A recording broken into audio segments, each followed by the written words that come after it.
বিখ্যাত তাবিঈ যিনি তাবিঈদের মধ্যে ফকিহ ছিলেন, তাকে একদিন প্রশ্ন করা হলো, আল হজ্জু বাদাল ফরিয়দা আফদল আম সাদাকা?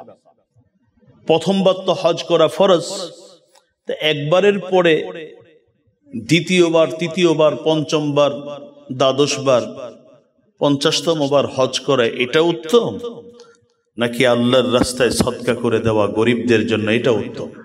এগুলোর সাথে সদকাকে মিলাচ্ছ? সদকা তো বসে বসে দিবা, শরীরের কষ্ট নাই, পকেটের টাকা দিয়ে দিছো, শেষ। ওটা তো এমন কোন ইবাদত না। এই জায়গাগুলোর প্রতিটি জায়গায় তুমি যেখানে পা দিচ্ছ, এখানে কত নবীর পা পড়েছে তুমি কি জানো? আরে মক্কা বাদ দেন না, মসজিদে খাইফ যেটা মিনার, সেই মসজিদে খাইফ সহিহ হাদিস দ্বারা বর্ণিত, হযরতে মূসা থেকে শুরু করে 70 জন নবী এই মসজিদে নামাজ আদায় করেছে। সুতরাং এই জাতীয় কথা একজন মুসলিম বলতে পারে না যে ভাই তুমি এতবার হজ করার দরকার কি, আপনি করেন না আমি করি না, সেটা আমার ব্যর্থতা। হজের সফরের মধ্যে যে ব্যক্তি নিজের আমিত্বকে কুরবানি দিতে পারে না, হজের হক আদায় করতে আমি করতে পারলাম না, আমি ব্যর্থ হয়েছি, নিজেকে কুরবানি করা।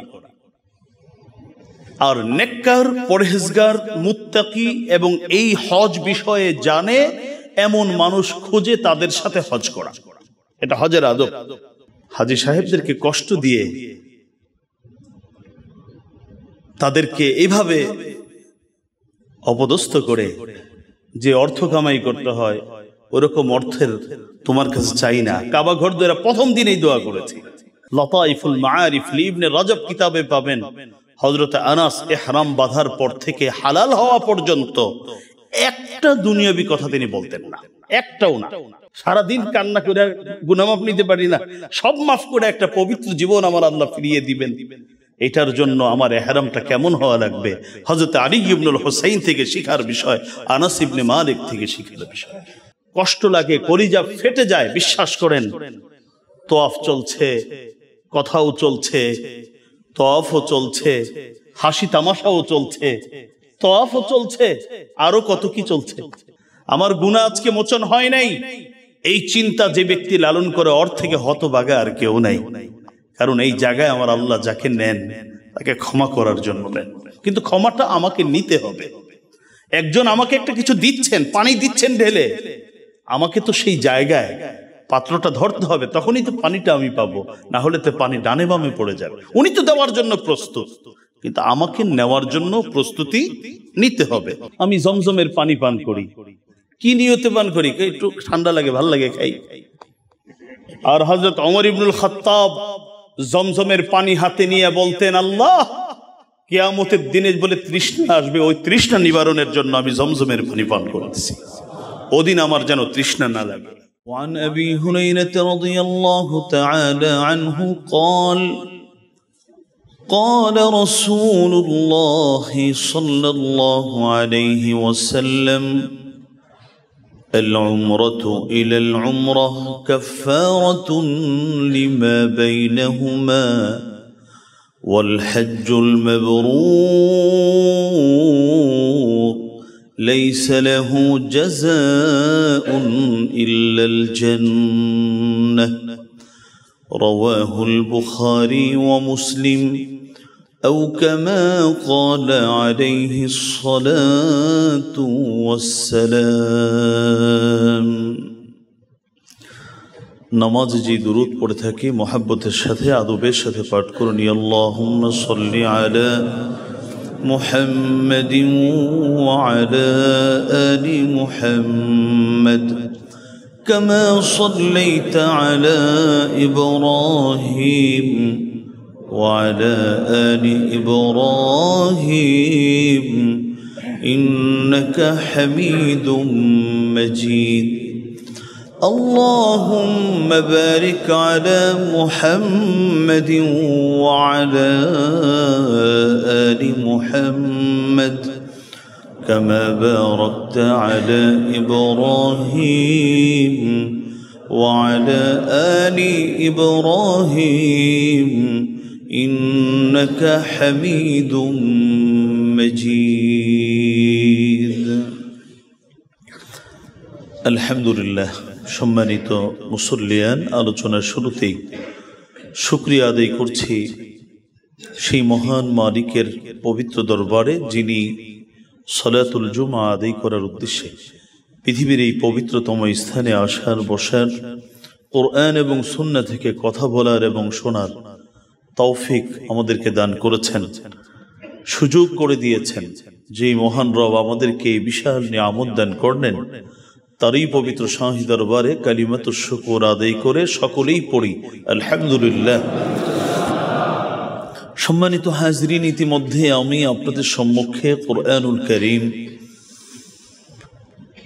17 নম্বর পারা সূরাতুল হজ এর 27 নং আয়াত তেলাওয়াত করেছি। পাশাপাশি রাসূলুল্লাহ সাল্লাল্লাহু আলাইহি ওয়াসাল্লামের বিশিষ্ট সাহাবী হযরতে আবু হুরায়রা রাদিয়াল্লাহু তাআলা আনহু কর্তৃক বর্ণিত সহিহ বুখারী এবং মুসলিমে উল্লেখিত আল্লাহর নবীর এক টুকরো বিশুদ্ধ বাণী আপনাদের খিদমতে আমি তেলাওয়াত করেছি। আল্লাহ রাব্বুল আলামিন যদি তৌফিক দান করেন, তেলাওয়াতকৃত আয়াত এবং পঠিত হাদিসকে আমার আলোচনার পাথেয় করে নির্ধারিত বিষয়ের উপর সামান্য কিছু কথা আমি আপনাদেরকে বলার চেষ্টা করব। আল্লাহ রাব্বুল আলামিন উপকারী কথা ইখলাসের সাথে আমাকে আপনাদের সম্মুখে উপস্থাপন করার এবং আপনাদেরকেও কথাগুলো শুধুমাত্র আমলের নিয়তে শুনবার তৌফিক দান করুন, আমিন। সম্মানিত হাজিরিন, আমরা গত জুমাতে আলোচনা করছিলাম ইসলামের অন্যতম রুকন স্তম্ভ হজ্জে বাইতুল্লাহিল হারামের গুরুত্ব এবং এর উপকারিতা, এগুলো নিয়ে আমরা সংক্ষেপে কিছু আলোচনা শুনেছিলাম। হজের গুরুত্বের ক্ষেত্রে বিশেষ করে হযরতে ওমর ইবনুল খাত্তাবের সেই কথা প্রতিটি মুসলিমের হৃদয়ে থাকা উচিত, যে ব্যক্তির উপর হজ ফরজ হলো কিন্তু হজ করলো না, হযরত ওমর বলেন সে ব্যক্তির মৃত্যুটা কি মুসলিম হয়ে হলো না অমুসলিম হয়ে হলো? সে কি ইহুদি না খ্রিস্টান না মুসলিম? বাকি আমার কাছে মনে হয় সে মুসলিম হয়ে মৃত্যুবরণ করলো না। মানে এতটা শক্ত কথা হযরত ওমর ইবনুল খাত্তাব রাদিয়াল্লাহু তাআলা আনহু ইরশাদ করেছেন। হজের উপকারিতার অনেকগুলো ফজিলত এবং উপকারিতা আমি আপনাদের খেদমতে বিভিন্ন সময় শুনিয়েছি। গত জুমাতে বলেছিলাম যে হজের একটি উপকার হলো আল্লাহ রাব্বুল আলামিন আমার আপনার জিন্দেগির সকল গুনাহ ক্ষমা করে দিয়ে আমাদেরকে জীবনটা নতুন ভাবে শুরু করার জন্য একটি পবিত্র জীবন উপহার করেন। এটা হলো হজের একটা বড় পুরস্কার। আর দ্বিতীয় কথা বলেছিলাম, হজের পুরস্কার আল্লাহ রাব্বুল আলামিন পৃথিবীর কোনো কিছু দিয়ে দিতে চান না। বলেছেন এর বিনিময়, এর পুরস্কার কেবল জান্নাত দিয়ে দিলে এর পুরস্কারটা যথাযথ হবে। যদি কোনো ব্যক্তি হজটা কার জন্য করতে পারে? আমার আল্লাহর জন্য করতে পারে। মুহতারাম হাজিরিন, আমি একটি বিষয়ে কিছু আপনাদেরকে কথা শোনাবার চেষ্টা করেছিলাম যে হজটা হচ্ছে একটা আশিকানা ইবাদত, একটা প্রেমময় ইবাদত, যেই ইবাদতের শুরু থেকে শেষ পর্যন্ত বান্দার রবের প্রতি যে তার প্রেম, তার ভালোবাসা, আমার আপনার অন্তরে যে আমার রবের ভালোবাসা আছে, এটা প্রকাশ করবার জন্য হজ্জে বাইতুল্লাহ থেকে উপযোগী কোনো ইবাদত নেই। কেন? সালাত গুরুত্বপূর্ণ ইবাদত,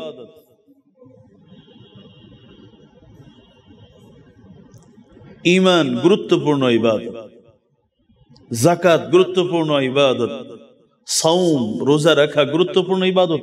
নিঃসন্দেহে কোনো ব্যক্তি যদি আশহাদু আল্লা ইলাহা ইল্লাল্লাহ আরবিতে না পড়ে, যদি মুখে বলে যে আমি সাক্ষ্য দিচ্ছি আমার আল্লাহ হচ্ছেন একক, তার কোনো অংশীদার নেই, মুহাম্মদুর রাসূলুল্লাহ সাল্লাল্লাহু আলাইহি ওয়াসাল্লাম আল্লাহর বান্দা এবং তার প্রেরিত রাসূল, তাহলে কি সে মুমিন হবে না?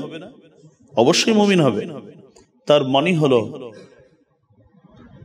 ঈমান আমি যে গ্রহণ করব, ঈমান যে আনবো, এই ঈমান গ্রহণের জন্য কোনো বিশেষ পোশাক আমাকে পরতে হবে না, ঈমান গ্রহণের জন্য মসজিদে আসতে হবে তা নয়, ঈমান গ্রহণের জন্য পৃথিবীর কোথাও যেতে হবে না।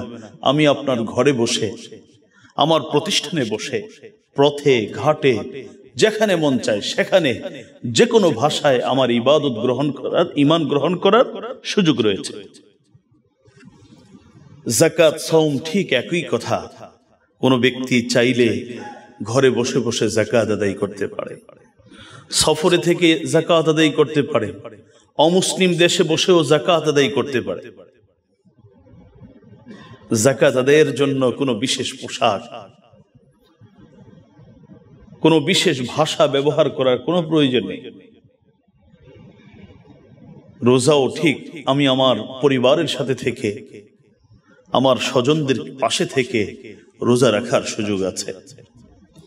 ফরজ নামাজও যদি কেউ চায় যে আমার ঘরে আমার দুটো সন্তান আছে, এদেরকে নিয়ে কোনো বিশেষ কারণে আমি আজকে জামাত করে যেহেতু যেতে পারছি না, নামাজ পড়ছি, তাহলে নামাজ তার হয়ে যাবে, জামাতের সাথে নামাজ আদায় হয়ে যাবে।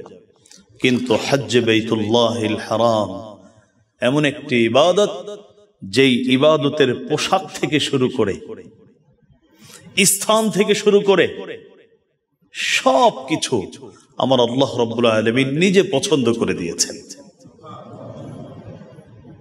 আপনি নামাজ পড়তে এসেছেন, আমি নামাজ পড়তে এসেছি, আমার একরকম পোশাক, আপনার আরেক রকম পোশাক। এক একজন, আমি ইচ্ছা করলে এই জুমাতে যেই পোশাকটা পরেছি আমি আসরে আরেক পোশাক পরে আসতে পারি, মাগরিবে আরেকটা পোশাক পরার সুযোগ আছে, ঈশার নামাজেও আরেকটি পোশাক পরার সুযোগ আছে।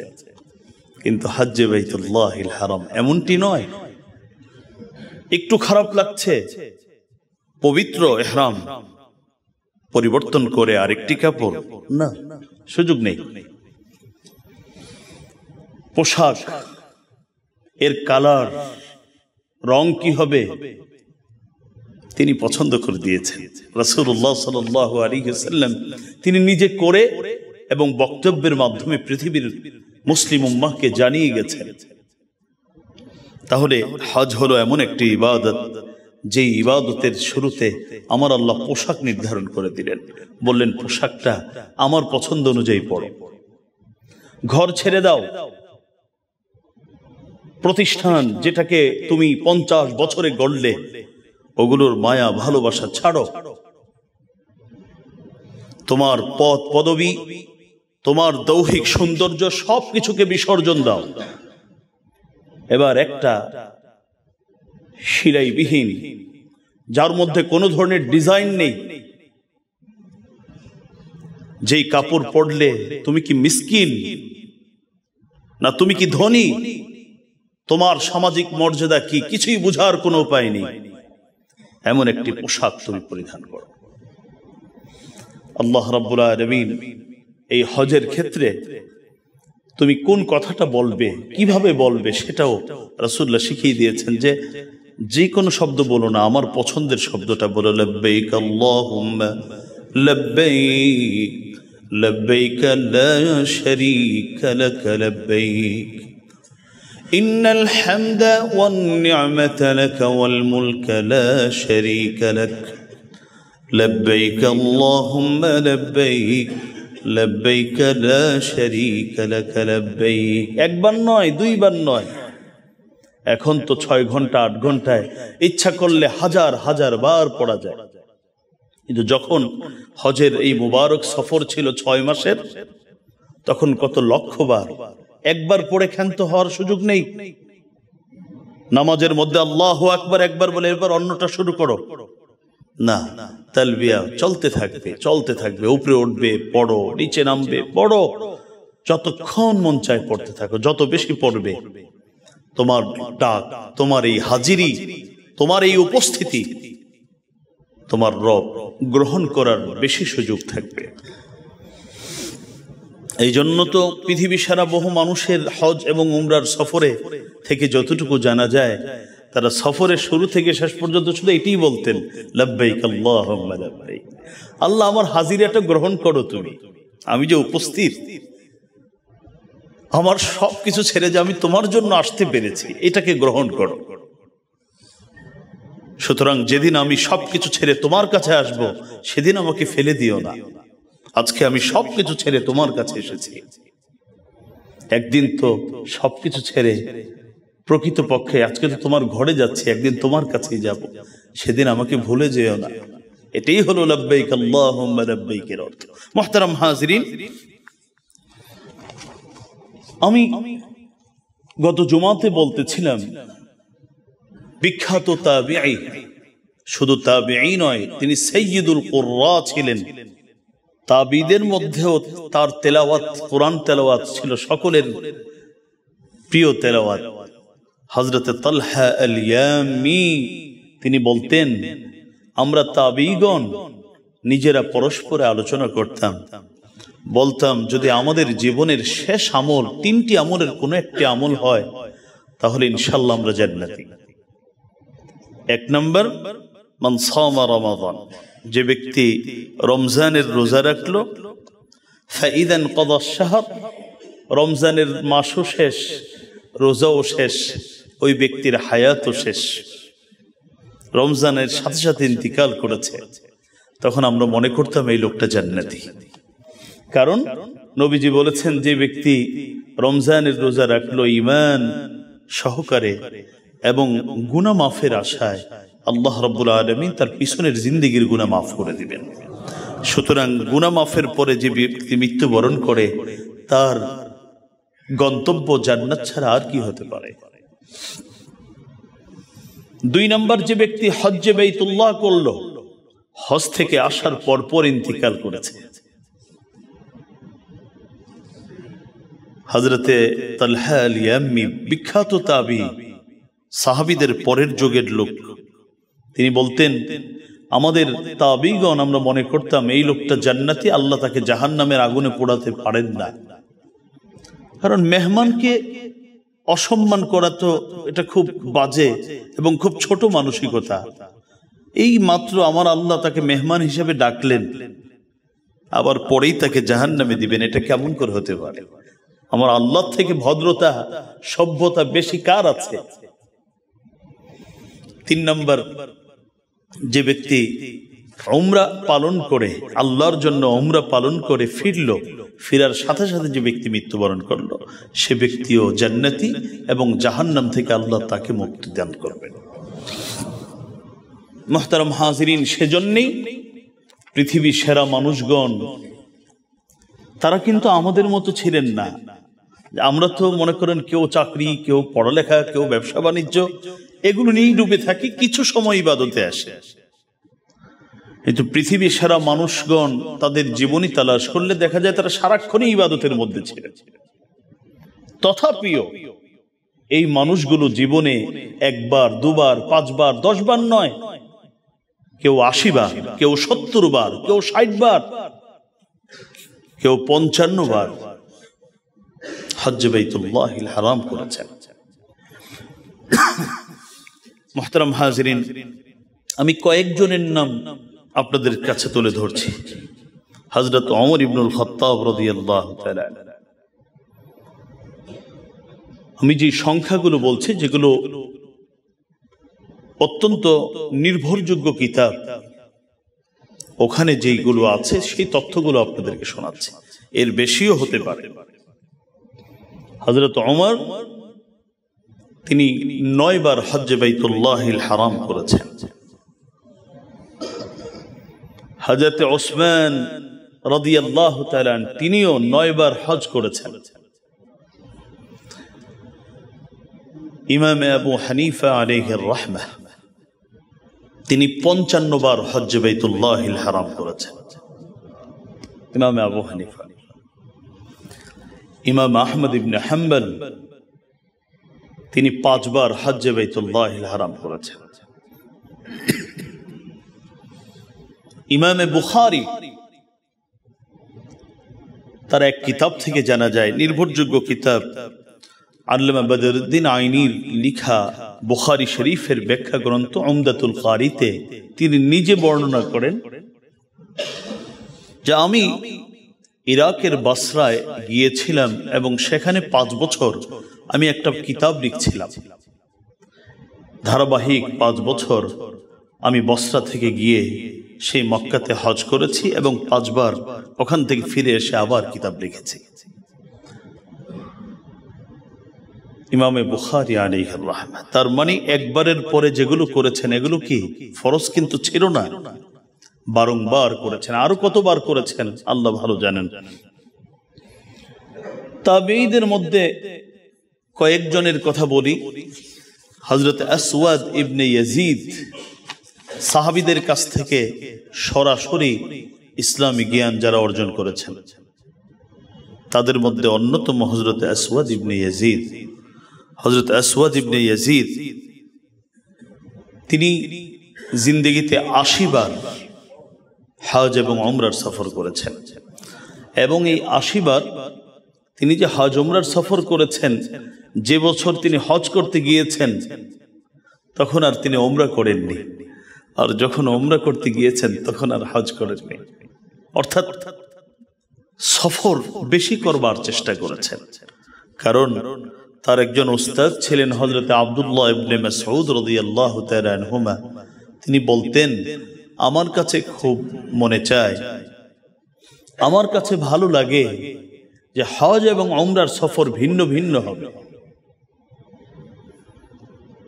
হজ এবং উমরার সফর ভিন্ন ভিন্ন হবে, অর্থাৎ আমার বেশি সফর দরকার। কে বলতেন? নবীর সাহাবী হযরত আব্দুল্লাহ ইবনে মাসউদ রাদিয়াল্লাহু তাআলা আনহু। এই জন্য তার শিষ্য আসওয়াদ ইবনে ইয়াজিদ তিনি 80 বার সফর করেছেন। হজের সফরে হজ করেছেন, উমরা করেননি, আর উমরার জন্য পৃথক পৃথক সফর করেছেন। তারই সন্তান হযরতে আব্দুর রহমান ইবনে আসওয়াদ তিনি 60 বার হজ এবং উমরার সফর করেছেন। 60 বার। ইমাম ইবনে কাসির বলেন, আতা ইবনে আবি রাবাহ তিনি একজন বিখ্যাত তাবিঈ, যিনি হযরতে আয়েশা সিদ্দিকা, উম্মে সালামা, আব্দুল্লাহ ইবনে উমর, হযরতে আবু হুরায়রার মতো বড় বড় সাহাবীদের কাছ থেকে দ্বীন শিখেছেন। ইমামে আবু হানিফার সরাসরি উস্তাদ আতা ইবনে আবি রাবাহ। তিনি হায়াত পেয়েছিলেন 100 বছর আর হজ করেছিলেন 70 বার। সুবহানাল্লাহ বিহামদি। কতবার করেছেন? 70 বার। সফরগুলো কিন্তু সাধারণ আমাদের এই বিজনেস ক্লাস, ফার্স্ট ক্লাসে গিয়ে সফর না, প্লেনে চড়ে সফর না। 6 মাসের সফর, যেতে 6 মাস, 3 মাস, 2 মাস, 1 মাস, 20 দিন হেঁটে হেঁটে, কোনো বাহনে চড়ে, আবার কিছু হেঁটে, আবার আসাটাও ঠিক এভাবে। আমি তো একবার হজ করে ক্ষান্ত হয়ে গেছি যে না, হয়ে গেছে সব। মুহতারাম হাজিরিন, এজন্যই সাহাবায়ে কেরামের মানসিকতা আর আমার আপনার মানসিকতার মধ্যে পার্থক্যটা কোথায় দেখুন। এক ব্যক্তি মুসান্নাফে আব্দুর রাজ্জাকে এসেছে, এক ব্যক্তি নবীর বড় সাহাবী, বিশিষ্ট সাহাবী হযরতে আবু মুসা আশআরীর কাছে আসলেন। এসে বললেন, ইন্নী কুনতু আ'ালিজুল হজ। দেখো, আমার তো কোনো আমল নাই। নবীর সাহাবী আবু মুসা আশআরী, আমি প্রতি বছর আমি আল্লাহর জন্য হজ করতাম। ওয়াকাদ যাউফতু ওয়া কাবুরতু, কিন্তু আমি এখন বয়সের কারণে আমি দুর্বল হয়ে পড়েছি, এবছর হজ করতে পারছি না। ফাহাল মিন শাইইন ইয়াদিলুল হজ, হজ না করে এর সমান অন্য কোনো নফল আমল আছে? থাকলে আমাকে বলো, আমি সেই আমলটা করে, এত বছর তো হজ করলাম, এখন হজের পরিবর্তে আরেকটা নফল আমল করতে চাই। নবীর সাহাবী হযরতে আবু মুসা আশআরী রাদিয়াল্লাহু তাআলা আনহু জোর আওয়াজে বললেন, কি বলছো তুমি? কার সাথে কি মিলাবার চেষ্টা করছো? হাল তাস্তাতি' আন তু'তিকা 70 রাকাবাতান মিন ওয়ালাদি ইসমাঈল। এই কথাটা বোঝার আগে একটা কথা জানতে হবে যে আমাদের নবী বিশ্বনবী রাহমাতুল্লিল আলামিন তিনি জন্মগ্রহণ করেছেন যেই বংশ থেকে, সেই বংশটি হলো সাইয়্যিদুনা ইসমাঈল আলাইহিস সালাতু ওয়াস সালামের বংশ। হযরত ইসমাঈল আল্লাহর জন্য নিজেকে উৎসর্গ করা মানুষ, নবী। আমার নবীও ঠিক মানুষের জন্য নিজেকে উৎসর্গ করে দিয়েছিলেন। নবীর প্রকৃত উম্মত যারা, ওরা নিজের জন্য নিজেকে উৎসর্গ করবে না, মানুষের জন্য উৎসর্গ করবে। হযরত ইসমাঈল আলাইহিস সালাতু ওয়াস সালামের বংশ যেহেতু রাসূল আগমন করেছেন, তার মানে হলো পৃথিবীতে এর থেকে ভালো বংশ পৃথিবীতে আর নেই। এবার পরের কথাটা বুঝতে পারবেন। হযরত আবু মুসা আশআরী বলেন, হজের পরিবর্তে নফল আমল খুঁজছো, তুমি কার সাথে কি মিলাচ্ছ? তোমার কি এই সক্ষমতা আছে? 70 জন গোলাম হযরত ইসমাঈলের বংশ, অর্থাৎ নবীর বংশের 70 জন মুমিন গোলাম, এদেরকে তুমি আজাদ করে দিবে, অতটুকু সামর্থ্য কি তোমার আছে? অর্থাৎ একজন গোলাম তখন মুক্ত করতে লক্ষ নয়, কোটি কোটি টাকার প্রয়োজন ছিল। এরকম 70 জন গোলামকে, মুমিন গোলামকে আজাদ করার সক্ষমতা, সামর্থ্য আছে? সাহাবী বলেন, কিভাবে সম্ভব? উনি বুঝিয়ে দিলেন যে হজের পরিবর্তে তুমি যে নফল আমল খুঁজছো, খুঁজেই যেতে পারবে মৃত্যু পর্যন্ত। এর সমকক্ষ, এর সমান মর্যাদার দিক থেকে এর কাছাকাছি কোন নফল আমল তুমি জমিনের উপরে, আসমানের নিচে খুঁজে পাবে না। মুসান্নাফ আব্দুর রাজ্জাকের মধ্যে আপনারা পাবেন। হযরত তাউস, তিনিও বিখ্যাত তাবিঈ, তিনি বড় ফকিহ ছিলেন, তিনি হাদিসের রাবি ছিলেন। তার কাছ থেকে ইমাম বুখারী পর্যন্ত যারা বড় বড় মুহাদ্দিস, ওনার মাধ্যমে হাদিস বর্ণনা করেছেন। হযরত তাউস, তাকে একদিন প্রশ্ন করা হলো, আচ্ছা, আল হজ্জু বা'দাল ফরিযা আফদাল আম সাদাকা? আমাদের বর্তমান সময়ের আমাদের মতো কিছু মানুষের অনেক ধরনের হজ, নফল হজের ক্ষেত্রে তাদের বিভিন্ন বক্তব্য পাওয়া যায়। এই কথাটা শুনলে আপনাদের জন্য কোনটা সঠিক কোনটা ব্যাঠিক বোঝা সহজ হবে। তো বিখ্যাত তাবিঈ, যিনি তাবিঈদের মধ্যে ফকিহ ছিলেন, ফকিহ মানে কি? ইসলামী আইন শাস্ত্রের পণ্ডিত ছিলেন, তিনি হাদিস শাস্ত্রের পণ্ডিত ছিলেন। তাকে একদিন প্রশ্ন করা হলো, আল হজ্জু বা'দাল ফরিযা আফদাল আম সাদাকা? প্রথমবার তো হজ করা ফরজ, তো একবারের পরে দ্বিতীয়বার, তৃতীয়বার, পঞ্চমবার, দ্বাদশবার, 50তম বার হজ করা, এটা উত্তম, নাকি আল্লাহর রাস্তায় সদকা করে দেওয়া গরিবদের জন্য এটা উত্তম?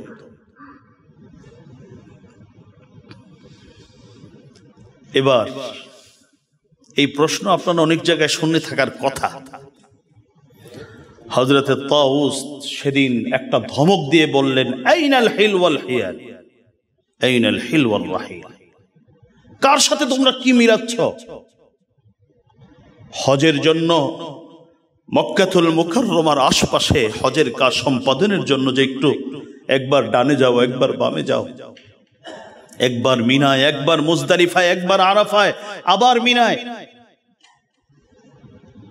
আবার মক্কায়, আবার মিনায়, এই ভ্রমণগুলো, ওয়াসসাহর, ওই মক্কাতুল মুকাররমাতে হজের মৌসুমে রাত্রি জাগরণ করে ইবাদত, ওয়ান নাসাব, বিভিন্ন ইবাদত করতে গিয়ে মানুষ দুর্বল হয়ে পড়ে, সেই দুর্বলতা, ওয়াত-তাওয়াফু বিল বাইত, বাইতুল্লাহর তাওয়াফ, ওয়াস-সালাতু ইনদাল বাইত, কাবা শরীফকে সামনে রেখে নামাজ আদায় করা, ওয়াল ওকুফু বিআরাফা, ইয়াউমুল আরাফাতে সেই জোহরের পর থেকে মাগরিব পর্যন্ত উকুফের যে সময়টা, ওই সময়ে সেখানে অবস্থান করা, ও জামউন ভিক্ষুকের মতো মাটি থেকে নিজে কিছু কঙ্কর জমা করা, ও রমিউল জামারাত ভিড় ঠেলে ডান বামের মানুষগুলোর পাশ দিয়ে মাইলকে মাইল হেঁটে গিয়ে সেই রমিউল জামারাতে কঙ্কর নিক্ষেপ করা, এগুলোর সাথে সদকাকে মিলাচ্ছ। সদকা তো বসে বসে দিবা, শরীরের কষ্ট নাই, পকেটের টাকা দিয়ে দিছো শেষ। ওটা তো এমন কোন ইবাদত না। এই জায়গাগুলোর প্রতিটি জায়গায় তুমি যেখানে পা দিচ্ছ, এখানে কত নবীর পা পড়েছে তুমি কি জানো? আরে মক্কা বাদ দেন না, মসজিদে খাইফ যেটা মিনার, সেই মসজিদে খাইফ সহিহ হাদিস দ্বারা বর্ণিত, হযরতে মূসা থেকে শুরু করে 70 জন নবী এই মসজিদে নামাজ আদায় করেছেন, 70 জন নবী। আর মাতাফের বিষয়ে তো অনেক আলোচনা, যেখানে তোয়াফ করছি বিভিন্ন বর্ণনা এসেছে এখানে কোন কোন নবীরও, বিশেষ করে হাতিমে কাবা যেটা, কোন নবীর কবর এখানে আছে। এই জায়গাগুলোর বিচরণ করা, ইবাদত করতে করতে পা ফুলে যাওয়া, শরীরের মধ্যে বিভিন্ন জায়গায় ঘা হয়ে যাওয়া, কোনো বিছানা ছাড়া, কোনো উপরে কোনো ধরনের চাদর সামিয়ানা ছাড়া ভিক্ষুকের মতো শুয়ে থাকা, কঙ্কর, আমি কোন জায়গা থেকে নেমে কোথায় গিয়ে কঙ্কর তালাশ করা, আরাফার দিনের সেই যেখানে পৃথিবীর সেরা মানুষগুলোর হাজিরা হয়েছে ওখানে গিয়ে কান্নাকাটি করা, এগুলোর সাথে সদকাকে মিলাচ্ছ। বলো কি তুমি? কে বলছেন? হযরতে তাউস বলছেন, বিখ্যাত তাবিঈ, বিখ্যাত ফাকিহ মুসান্নাফ আব্দুর রাজ্জাক, এই কথাগুলো আপনারা পাবেন। হ্যাঁ, একটি মাসআলা আপনাদের জানা থাকা দরকার। যদি কখনো দেশে সমাজে এমন কোন দুর্ভিক্ষ দেখা দেয়, যেই দুর্ভিক্ষের কারণে মানুষ বেঁচে থাকার মতো খাবার পাচ্ছে না, চিকিৎসার সামগ্রী পাচ্ছে না, সতর ঢাকার মতো কাপড় ব্যবস্থা করতে পারছে না, ঠিক ওই সময় যদি নফল হজের প্রশ্ন আসে, এক্ষেত্রেও কি বলা হয়েছে? ইসলামী স্কলারগণদের সকলের কথাকে যদি একসাথে নিয়ে বলি, তাহলে যে কথাটা দাঁড়ায়, তারা বলেন যদি এমন কোন পরিস্থিতির সম্মুখীন হয় নফল হজকারী, আর ওখানে যদি সদকা করার কারণে তার আর হজে সফর করার সুযোগ না থাকে, তাহলে সে ওখানে সদকা করবে, নফল হজ করবে না। কিন্তু ওখানে সদকা করার পরেও যদি নফল হজ করার মতো অর্থ তার কাছে থাকে, তাহলে সে দুটোই করবে, নফল সদকাও করবে এবং হজও করবে তিনি। সুতরাং এই জাতীয় কথা একজন মুসলিম বলতে পারে না যে ভাই তুমি এতবার হজ করার দরকার, আপনি করেন না, আমি করি না, সেটা আমার ব্যর্থতা। তো আরেকজন আল্লাহর পাগলকে এই কথা বলার অধিকার ইসলাম আমাকে আপনাকে দেয়নি। মুহতারাম হাজিরিন, তবে এত যা আলোচনাগুলো করলাম, তারা যে হজ করেছেন তারা সংখ্যা বাড়াননি, তারা হজ করেছেন হজের হক আদায় করে হজ করেছেন। হজের হক আদায় করে কিভাবে হজ করা যায়, আমি সবগুলো তো বলতে পারবো না, কয়েকটা বলি, যেহেতু অনেকেই আজকেও শুনেছি যাবে, কালকেও যাবে, অনেক মুসল্লি হজে যাচ্ছেন। হজে যাওয়ার আগে আমরা যেটা আলোচনা বেশি করি, আমার রুমটা কোথায় হবে, ওটা কতটুকু কাছে, এয়ার কন্ডিশন ঠিক মতো থাকবে কিনা, খাবারের আয়োজন কি থাকবে, এগুলো হলো আমাদের আলোচ্য বিষয়।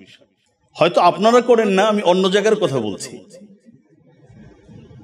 অথচ যারা হজ্জে বাইতুল্লাহ করতে আল্লাহর জন্য যারা হজ করেছেন, তাদের আগে হজের আদব তারা শিখেছেন। হজ করার সময় কি কি আদব রক্ষা করা দরকার, আমি 2-4টা বলি। 1 নম্বর, হযরত প্রথমত আমাকে বুঝতে হবে আমার সিঙ্গাপুরের সফর, আমার আমেরিকার সফর, আমার ইন্ডিয়ার সফর বা অন্য কোনো দেশের ভ্রমণ আর এই ভ্রমণটা এক নয়। আমি রাষ্ট্রীয় সফর করতে পারি, হ্যাঁ, এটা রাষ্ট্রের বিবেচনায়, পৃথিবীর মানুষের বিবেচনায় এটা অনেক সম্মানিত সফর নিঃসন্দেহে, কিন্তু আমার হজের সফরটা কিন্তু মালিকাল মুলক, যিনি সকল বাদশার বাদশাহ, আমি তার সফরে যাচ্ছি, তার আমন্ত্রণে, আমি তার গেস্ট হয়ে, তার মেহমান হয়ে আমি সফর শুরু করেছি। এই কথাটা আগে অন্তরের মধ্যে গাঁথতে হবে। হযরত ওমর ইবনুল খাত্তাব রাদিয়াল্লাহু তাআলা আনহু একদিন দেখেন হজের একটা কাফেলা বের হয়ে আসতেছে। হযরত ওমরের ডান বামে তো সাহাবীরা, তাদেরকে বলছেন, আরে এই লোকগুলোকে দেখছো? মা না'লামু সাফারান খায়রাম মিন হাদা। পৃথিবীর মানুষ ব্যবসার জন্য সফর করে, চিকিৎসার জন্য সফর করে, শিক্ষার জন্য সফর করে, আর এই মানুষগুলো আমার আল্লাহর জন্য সফর করছে। হযরত ওমর বলেন, আমার জানা মতে পৃথিবীতে এর থেকে মুবারক, এর থেকে উত্তম কোন ভ্রমণ এই পৃথিবীর মানুষ কোনোদিন করেনি। হজের সফর আখবারু মক্কাহ লিল ফাকিহি কিতাবের মধ্যে আপনারা কথাটা পাবেন। সফর, হজের সফরের মধ্যে যে ব্যক্তি নিজের আমিত্বকে কুরবানি দিতে পারে না, আমি মুফতি সাহেব, এই কথাটা যে ব্যক্তি বলতে পারবে না, আমার হজটা, হজের হক আদায় করতে আমি করতে পারলাম না, আমি ব্যর্থ হয়েছি, নিজেকে কুরবানি করা। আর নেককার, পরহেজগার, মুত্তাকি এবং এই হজ বিষয়ে জানে এমন মানুষ খুঁজে তাদের সাথে হজ করা, এটা হজের আদব। হযরতে মুজাহিদ, বিখ্যাত তাবিঈ, তিনি হজের সফর করবেন, তো খবর নিলেন ওই যুগের শ্রেষ্ঠ কোন মানুষটা আছে, তো খবর পেলেন যে হযরতে আব্দুল্লাহ ইবনে ওমর, ওমর ইবনুল খাত্তাবের ছেলে আব্দুল্লাহ ইবনে ওমর এবার হজের সফর করবে। হযরত মুজাহিদ বললেন, পেয়েছি সুযোগ। হযরত আব্দুল্লাহ ইবনে ওমরকে গিয়ে বললেন, আমি আপনার সফরের সাথী হতে চাই। দুটা উদ্দেশ্য, একটা হলো তার সাথে হজ করলে হজটা সঠিকভাবে আমি করতে পারবো, অথচ মুজাহিদ কিন্তু অনেক বড় আলেম, আমার মতো এই কি বলবো, মানে এই আধুরা আলেম না, আমাদের মতো লক্ষ লক্ষ আলেমকে একসাথে করলে হযরতে মুজাহিদের সমান হবে না। উনি বলছেন আমি হজ করার জন্য নবীর সাহাবী আব্দুল্লাহ ইবনে ওমরের দ্বারস্থ হলাম, বললাম আপনি হজের সফরে যাবেন, আমি আপনার সাথে হজ করব। আব্দুল্লাহ ইবনে ওমর বললেন, ঠিক আছে চলো। মুজাহিদের দুই উদ্দেশ্য, একটা হলো হজ সঠিকভাবে করা, আর দুই নাম্বার তার নিয়ত, টার্গেট ভিন্ন, সেটা হলো আমি আল্লাহর প্রিয় এই মানুষটার, নবীর সাহাবী আব্দুল্লাহ ইবনে ওমরের একটু খেদমত করব হজের সফরে। পরবর্তীতে হযরতে মুজাহিদ বলেন, সফর শেষ করলাম, সফরের মধ্যে কিসের আমি খেদমত করব? আমি রাতের বেলা উঠি, তাহাজ্জুদের পানি দিব আব্দুল্লাহ ইবনে ওমরের জন্য, উঠে দেখি আমার টয়লেটের পানি সহ সব রেডি করে রাখছে। কে করছেন? আব্দুল্লাহ ইবনে ওমর, শাহজাদা হযরত ওমর ইবনুল খাত্তাবের ছেলে। আমি বিছানা করতে গেছি যে ওনার বিছানা করে দিব রাত্রেবেলা, একটু যদি আরাম করে, গিয়া দেখে আমার বিছানা করে রাখছে। আমি হজ করলাম এতবার, আমার পাশে ডান বামের কত মানুষ, কত আল্লাহর মেহমান, খেয়াল রাখতে হবে সে যেই দেশের হোক, লোকটা কিন্তু আল্লাহর মেহমান। আমি আল্লাহর মেহমানের একটা পানি, একটা বোতল আমি একটু এগিয়ে দিলাম। আমি 20 বার হজ করছি, কখনো এই কাজটা করি নাই। সামনে আমাদের হজের সফরে যেন এই আমলটা থাকে, কারণ নবীর সাহাবীর আমল এটা। মুহতারাম হাজিরিন, হযরতে আব্দুল্লাহ ইবনে মুবারক, বিখ্যাত একজন মুহাদ্দিস ছিলেন আব্দুল্লাহ ইবনে মুবারক। উনি তো হজের মৌসুম আসলে বলতেন, এই তোমরা কে কোথায় আছো, কারা কারা হজ করবা, টাকা পয়সা সব আমারে দাও। সবাই টাকা এনে দিতেন, উনি এক বাক্সের মধ্যে ঢুকাতেন, ঢুকায় টাকা রেখে, আমাদের বর্তমান অনেকে হজের কাজ, সবাই না, ওনারা তো আগে লাভ সব রেখে এরপরে যায়, এরকম না। উনি করলেন কি, বাক্সের মধ্যে সব টাকা ঢুকাইলেন, বললেন চলো আমার সাথে হজের সফরে নিয়ে গেলেন, সবাইকে কাফেলা নিয়ে গেছেন। এদের জন্য খাবার দাবার আয়োজন সবকিছু ভরপুর করলেন, হজ করালেন। আসার সময় বিভিন্ন হাদিয়া কিনে দিলেন। দেশে এসে হযরত আব্দুল্লাহ ইবনে মুবারক আবার দাওয়াত দিতেন। হাজী সাহেবদেরকে দাওয়াত দিয়ে খাবার আপ্যায়ন করায়া ওই বাক্স খুলতেন, যে বাক্স টাকা জমা রাখছেন এগুলো আবার প্রত্যেকের হাতে দিয়ে দিতেন। বলতেন, আমি তো আল্লাহর মেহমানদের খেদমত করেছি। এগুলোর সাথে আমাদের চরিত্রের মিল নেই। অত্যন্ত কষ্ট লাগে। আমার জিন্দেগির প্রথম হজে গিয়ে একটা নিয়ত করেছিলাম যে আল্লাহ তোমার ঘরে আইনো, কিন্তু এই কাজ করে আইনো না কোনোদিন। হাজী সাহেবদেরকে কষ্ট দিয়ে তাদেরকে এইভাবে অপদস্থ করে যে অর্থ কামাই করতে হয় ওরকম অর্থের তোমার কাছে চাই না। কাবা ঘর দ্বারা প্রথম দিনেই দোয়া করেছি। এই হলো আব্দুল্লাহ ইবনে মুবারক, এরা হলো আমাদের পূর্বসূরি। হযরত ইমামে শাফিঈ আলাইহির রাহমা সম্পর্কে তার ছাত্র বলেন, রবিয়া ইবনে সুলাইমান, যে আমি ওনার সাথে সফর করেছি। আহারে, পুরাটা সফরের একটা মুহূর্ত পাইনি, খালি তাকাতাম আর দেখতাম ইমাম শাফির দুইটা চোখ বেয়ে বেয়ে খালি পানি পড়ে।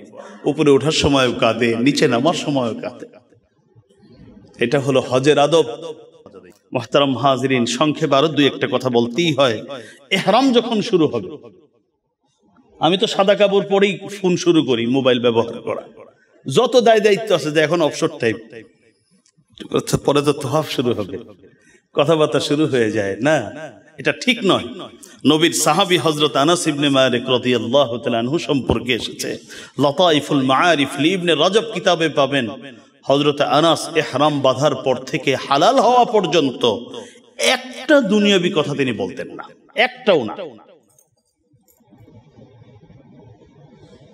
এমনকি পানি লাগবে এই কথা তিনি মুখে বলতেন না, পানি সেখান থেকে ব্যবস্থা করতেন। এটা ছিল ইহরাম। আরো শুনবেন, আরেকজনের কথা না বললেই নয়। হযরতে হুসাইন রাদিয়াল্লাহু তাআলা আনহু, নবীর নাতির পরিচয় তো সবাই জানে। হযরতে হুসাইন রাদিয়াল্লাহু তাআলা আনহুর ছেলে, তার নামও আলী, অর্থাৎ দাদার নামে নাতির নাম। হযরতে আলী ইবনুল হুসাইন, হুসাইনের সন্তান আলী রাহমাতুল্লাহি আলাইহি, তিনি যখন ইহরাম বাঁধতেন, ইহরাম বেঁধে যখন বাহনে বসতেন, ইসফাররা লাউনুহু, চেহারার যে রং, স্বাভাবিক রং, এটা পরিবর্তন হয়ে যেত, পুরা শরীর কাঁপতে থাকতো। লাব্বাইক বলে আর সামনে কিছু বলতে পারতেন না। সফর সঙ্গীরা প্রশ্ন করতেন, তালবিয়া পড়েন না, কি হয়েছে, কাঁপেন কেন, চেহারার পরিবর্তন কেন, শরীর খারাপ? তিনি জবাব দিতেন, হায় রে, আমি যে লাব্বাইক বলবো, উল্টা দিক থেকে যদি বলে লা লাব্বাইক ওয়া লা সাদাইক, এই আলী ইবনুল হুসাইন, তুই বলস লাব্বাইক, তুই তো সবকিছু ছাইরে আমার কাছে আসতে পারস নাই, এরকম ধোঁকাবাজি লাব্বাইক আমার সামনে বলিস না। লা লাব্বাইক ওয়া লা সাদাইক, তোর এই লাব্বাইক আমি গ্রহণ করলাম না, ফিরিয়ে দিলাম, প্রত্যাখ্যান করলাম, এই ভয়ে আমি কাঁপতেছি। হযরত আলী ইবনুল হুসাইনের একটা নাম ছিল জাইনুল আবিদিন। আবেদ তো মানে বোঝেনি যে ইবাদতকারী, আবেদদের মধ্যে উনি ছিলেন সম্রাট। তার প্রতিদিনে 1000 রাকাত নফল নামাজের বেশি পড়তেন, 1000 রাকাতের বেশি প্রতিদিন, স্বাভাবিক সময়ের আমল। জাইনুল আবিদিন, উনিকে এই নামেই জানেন, আসলে তার নাম হলো আলী ইবনুল হুসাইন। এই ছিল তাদের লাব্বাইক ইহরাম। এবার আমরা আমাদের সাথে কম্পেয়ার করলেই বুঝে আসবে যে আমার ইহরামটা কি আসলে ওর কাছাকাছি হচ্ছে কিনা। একেবারে জিন্দেগির গুনাহ মাফ, এটা কি চারটিখানি বিষয় নাকি? সারাদিন কান্না করে গুনাহ মাফ নিতে পারি না, সব মাফ করে একটা পবিত্র জীবন আমার আল্লাহ ফিরিয়ে দিবেন। এটার জন্য আমার ইহরামটা কেমন হওয়া লাগবে, হযরত আলী ইবনুল হুসাইন থেকে শিখার বিষয়, আনাস ইবনে মালিক থেকে শিখার বিষয়। মুহতারাম হাজিরিন, তাওয়াফ, সুবহানাল্লাহ বিহামদিহি, আমরা তো তাওয়াফ করি, কষ্ট লাগে, কলিজা ফেটে যায়। বিশ্বাস করেন, তওয়াফ চলছে, কথাও চলছে, তওয়াফও চলছে, হাসি তামাশাও চলছে, তওয়াফও চলছে, আরো কত কি চলছে। অথচ আমাদের পূর্বসূরীরা কিভাবে তওয়াফ করতেন জানেন? হযরত আব্দুল্লাহ ইবনে ওমর আর হযরত আব্দুল্লাহ ইবনে আব্বাস, দুই সাহাবী তওয়াফ শুরু করেছেন। আর হযরত আতা, একজন তাবী, উনি বলেন, আমি সুযোগ পাইলাম যেহেতু এই বিখ্যাত দুই জ্ঞানী সাহাবীর পিছনে আজকে তওয়াফ করব। শুরু করছেন হাঁটা। এই দুইজন একজন আরেকজনের দিকে তাকায় না, কারণ প্রত্যেকেই তো ইয়া নফসি, আল্লাহ আমারে বাঁচাও। পুরাটা ইয়ের মধ্যে এত ভাব গাম্ভীর্য, এভাবে করে তারা তওয়াফ করছিলেন যে ওনাদের মাথায় যদি কোনো পাখি বসে থাকতো, পাখি নড়াচড়া করতো না। এভাবে করে তারা তওয়াফ করতেন। আর এখন আমি তো কিছুদিন আগে এক উমরার সফরে গিয়ে আমি লজ্জা পেয়ে গেলাম। এক বৃদ্ধ মানুষ এক একজনের যে ধাক্কা দিচ্ছে। আপনাকে এইরকম তওয়াফ করতে কে বলেছে? টাইম দেখে তওয়াফ করতে কেন যান আপনি? আমার তওয়াফ হবে তো লিল্লাহ, আমার আল্লাহর জন্য তওয়াফ করতে নেমেছি। আমাকে ধাক্কা দিবে, আমি ধাক্কা খেয়ে আমি আমার মতো করে চোখটা নিচে রেখে নিজের জীবনকে একটু উপলব্ধি করা, কি করলাম, জিন্দেগি কেন দিছে আর করছি কি, এটা হলো তওয়াফ। মুহতারাম হাজিরিন, আরাফা, সুবহানাল্লাহ বিহামদি। আরাফার কথা কি বলবো আপনাদেরকে, দুই একজনের উদাহরণ শোনাই। নবীর সাহাবী একজন আছেন আব্দুল্লাহ ইবনে শিখীর রাদিয়াল্লাহু তাআলা। হযরত আব্দুল্লাহ ইবনে শিখীর নবীর সাহাবী, তার দুই ছেলে, একজনের নাম মুতাররিফ আর একজনের নাম বকর। এই দুইজন গেছেন আরাফার মাঠে। তারা গিয়া দোয়া করে। কি দোয়া করে শুনেন। আমি দোয়া করি কি, আর ওনারা দোয়া কি করতেন। নবীর সাহাবী আব্দুল্লাহ ইবনে শিখীরের সন্তান মুতাররিফ দোয়া করে, আল্লাহুম্মা লা তারুদ্দ আহলাল মাওকিফ মিন আজলি, আল্লাহুম্মা লা তারুদ্দ আহলাল মাওকিফ মিন আজলি। আল্লাহ, আরাফার মাঠের কোন মানুষকে আমি দাগি আসামির কারণে আপনি ওদেরকে মাহরুম করেন না। আমার প্রতি রেগে ওদেরকে আপনি বঞ্চিত করেন না, ওদের সবাইকে ক্ষমা করে দেন। আমি তো ক্ষমা পাওয়ার উপযুক্ত না, যদি এদের সাথে আমারও করেন। নবীর সাহাবীর আব্দুল্লাহ ইবনে শিখীরের এক সন্তানের দোয়া। আরেক সন্তান দোয়া করে, আল্লাহ, এই জায়গাটার কত দাম, কত মানুষটাই তো তুমি পবিত্র করে দিয়েছ। এটা কত আশা জাগা নিয়ে একটা জায়গা।